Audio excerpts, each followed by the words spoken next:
Mahanadi upcoming எபிசோடுக்காக இன்ட்ரெஸ்டிங்கான promo ஒன்று release பண்ணியிருக்காங்க. ப்ரோமோட தேதி 13 to 17 ஏப்ரல்னு போட்டிருக்காங்க. ப்ரோமோல என்ன காட்டியிருக்காங்கன்னா, விஜய்க்காக பொண்ணு பார்க்கறதுக்கு இப்போ காவேரி நிறைய ஏற்பாடு பண்ணிட்டு இருக்காங்க.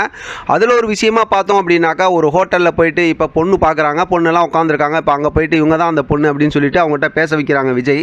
இப்போ விஜய்கிட்ட அந்த பொண்ணு பேசும்போது, உங்களை எனக்கு ரொம்ப பிடிச்சிருக்கு, ஆனால் நைட்டில் பார்த்தோம் அப்படின்னாக்கா உங்கள் கூட தான் உங்கள் பொண்ணு தூங்குமா அப்படின்னு கேட்கும்போது, இப்போ விஜய் கோவப்படுறாரு. என்ன சென்ஸே இல்லாமல் கேட்குறீங்க அப்படின்னு சொல்லிட்டு இப்போ காவேரிட்ட வந்து, இந்த மாதிரி பொண்ணுலாம் எனக்கு செட் ஆகாது, என் பொண்ணை என்கிட்ட இருந்து பிரிக்க பார்க்குறாங்களா அப்படிங்கிற மாதிரி சொல்லிட்டு இது மாதிரி கொஞ்சம் கோவமாக பேசுகிறாரு. அடுத்து காவேரி கிட்ட வந்து, இப்போ எனக்கு கல்யாணம் ஆகலை, பொண்ணு வேணும்னு நான் கேட்டேனா, உங்களுக்கு கூட தான் கல்யாணம் ஆகலைன்னு உங்கள் அம்மா கஷ்டப்படுறாங்க, அதுக்காக நான் என்ன மாப்பிள்ளை பார்த்துக்கிட்டு இருக்கேன் அப்படிங்கிற மாதிரி கேட்குறாங்க. இப்போ கொஞ்சமும் யோசிக்காமல் காவேரி, நீங்கள் எனக்கு மாப்பிள்ளை பார்க்குறதுனா பாருங்கள், இப்போ யார் உங்களை வேணான்னு சொன்னாங்க அப்படின்னு சொல்லி செம்மையாக ஒரு ட்விஸ்ட் அடிக்கிறாங்க. அதை கேட்டதுமே விஜய் வந்து அப்படியே வந்து திக்குமுக்காடி போகிறாரு.